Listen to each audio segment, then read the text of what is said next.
Hi, my name is Dawn Perkis and I work for Monmouthshire Youth Service as part of Mon Life. I've been asked to do a gardening workshop with you today. I've had to think about this and I've thought about what you may have at your home at the moment. You may not have tools such as a trowel, so we're not going to use them. Oh, sorry husband. Rule number 1, don't throw tools.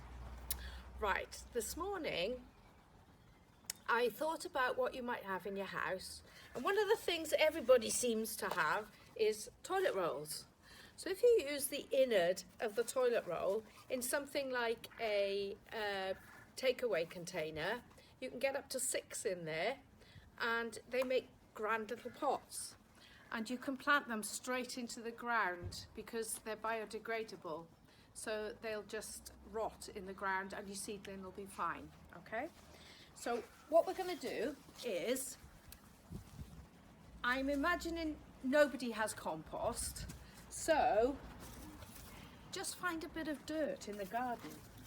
Just get a stick and with your hands pop the dirt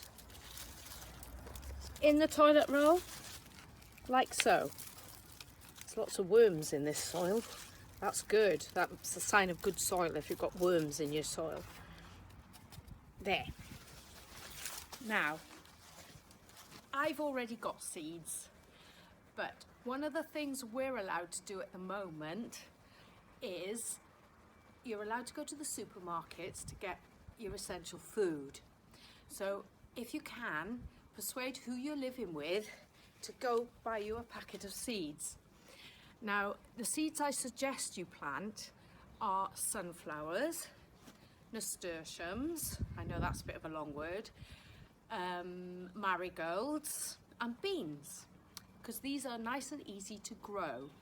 They just need water, they need warmth. I know there's not a lot of that forecast this week, and they need light. Okay, now after about a week, when you've planted your pots, and maybe put what you've planted in each pot so that you know what's going to come up, you should get a sign of life. You should have a little seed popping out. Okay, so look after that seed. These could all stay outside, but if you can persuade whoever you're living with to have them inside, they will come out a little bit quicker because it's warmer inside. After about a week, you should have a seedling showing. Keep looking after your little pots, and then you can plant them into the garden. Now, we've got a few things we need to look out for once they're in the garden. One is frost. If you know there's going to be a frost that night, cover them in newspaper or cover them with something. The other thing we've got to look out for is slugs and snails. Now, we're going to have a little look for a slug and a snail. Some snails like damp, dark places. Lots of worms and woodlice. No slugs and snails.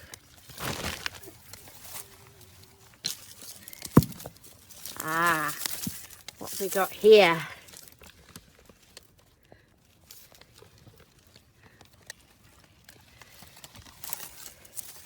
We've got snails,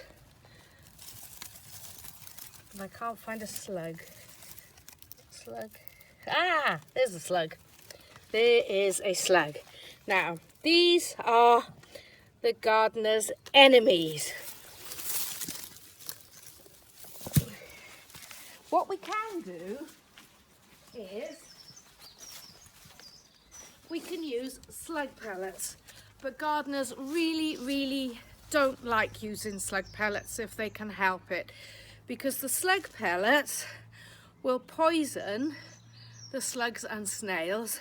And we have other little visitors to our gardens, like frogs, birds, and hedgehogs, who actually like eating slugs and snails.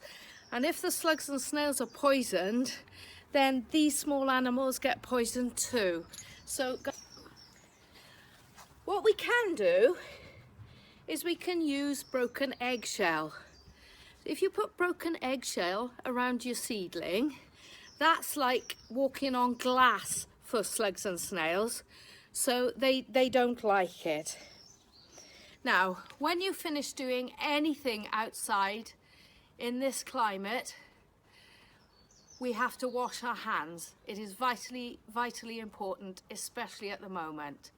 So make sure you go in and wash your hands thoroughly.